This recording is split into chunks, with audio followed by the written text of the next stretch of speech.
সব জল্পনা কল্পনার অবসান ঘটিয়ে অবশেষে উপমহাদেশের দুই পরমাণু শক্তিধর রাষ্ট্র ভারত ও পাকিস্তানের মধ্যে সরাসরি সামরিক সংঘর্ষের সূচনা হলো।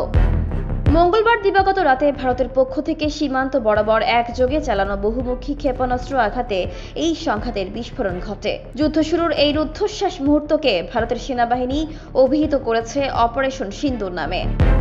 ভারতীয় সেনাবাহিনীর ভাষ্যে অভিযানের লক্ষ্য ছিল পাকিস্তানের অভ্যন্তরে অবস্থিত নির্দিষ্ট সন্ত্রাসী স্থাপনা, যেখান থেকে ভারতীয় ভূখণ্ডে হামলার ছক কষা হচ্ছিল। এই আক্রমণকে প্রি অ্যাম্পটিভ স্ট্রাইক আখ্যা দিয়ে ভারত দাবি করেছে এটি ছিল আত্মরক্ষামূলক পদক্ষেপ। কিন্তু এই অভিযান বাস্তবে দক্ষিণ এশীয় কূটনৈতিক উত্তেজনাকে পরিণত করেছে পূর্ণাঙ্গ রণক্ষেত্রে।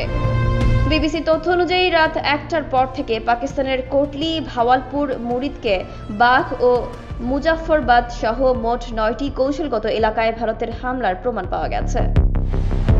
পাকিস্তান সেনাবাহিনীর মুখপাত্র মেজর জেনারেল আহমেদ শরীফ জানিয়েছেন, এই হামলায় প্রাণ হারিয়েছেন কমপক্ষে ৯ জন, যার মধ্যে বেসামরিক নাগরিকও রয়েছেন। এই ঘটনার ঠিক পরপরই পাকিস্তানের প্রতিক্রিয়া ছিল তীব্র এবং সুনির্দিষ্ট। ইসলামাবাদ থেকে একের পর এক রণহুঙ্কার ছুটে আসে। দেশের প্রধানমন্ত্রী আনোয়ারুল হক কাকার এই হামলাকে কাপুরুষোচিত আগ্রাসন আখ্যা দিয়ে বলেন, ভারতের এই কর্মকাণ্ড সম্পূর্ণ বিনা উস্কানিতে সংঘটিত হয়েছে, যার চূড়ান্ত জবাব পাকিস্তান দেবে।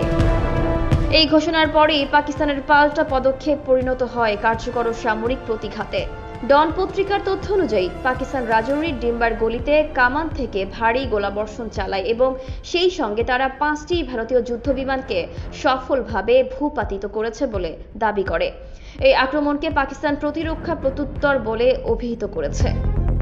ভারতের হামলা থেকে রেহাই পায়নি ধর্মীয় কাঠামো। আহমেদপুর ও কোটলিতে অবস্থিত দুটি মসজিদ এবং তাদের পার্শ্ববর্তী আবাসিক ভবনে আঘাত হানার অভিযোগ উঠেছে, যা আন্তর্জাতিক মহলে উদ্বেগ সৃষ্টি করেছে। পাকিস্তান এই হামলাকে মানবাধিকার লঙ্ঘনের প্রকৃষ্ট উদাহরণ হিসেবে তুলে ধরেছে। এই সামরিক উত্তেজনার প্রেক্ষাপটে তৈরি হয়েছিল 22শে এপ্রিল পেহেলগামে এক প্রাণঘাতী বিস্ফোরণে 26 জন ভারতীয় নাগরিকের মৃত্যুর পর ভারত সরাসরি এই হামলার জন্য পাকিস্তানকে দায়ী করে, যদিও ইসলামাবাদ তাদের জড়িত থাকার অভিযোগকে পুরোপুরি প্রত্যাখ্যান করেছিল। এরপর ভারত একতরফাভাবে সিন্ধু পানি চুক্তি স্থগিতের ঘোষণা দিলে পরিস্থিতি ভয়াবহ মোড় নেয়। পাকিস্তানের প্রতিক্রিয়ার অংশ হিসেবে সীমান্ত জুড়ে শুরু হয় ব্যাপক সামরিক মহড়া।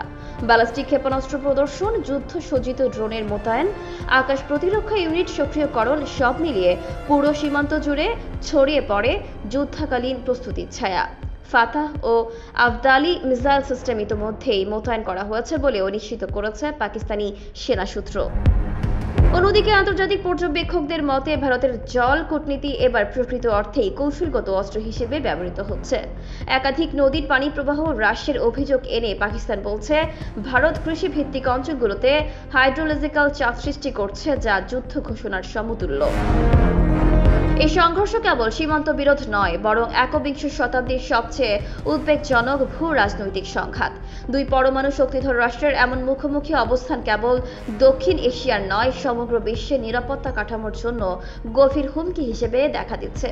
পাকিস্তান এখন সরাসরি বলছে, পাকিস্তানের ভারতে হামলার ছক প্রস্তুত, ফাতাহ ও আবদালি অপেক্ষায়। বিশেষজ্ঞদের মতে এই পরিস্থিতির দ্রুত অবনতি হলে তা পারমাণবিক সংঘাতের দিকেও গড়াতে পারে। ভারত পাকিস্তানের এই যুদ্ধ আর সীমান্তবর্তী গোলাগুলির মধ্যে সীমাবদ্ধ থাকছে না, এটা এক নতুন ধরনের ভূ কৌশলিক বাস্তবতার সূচনা করছে।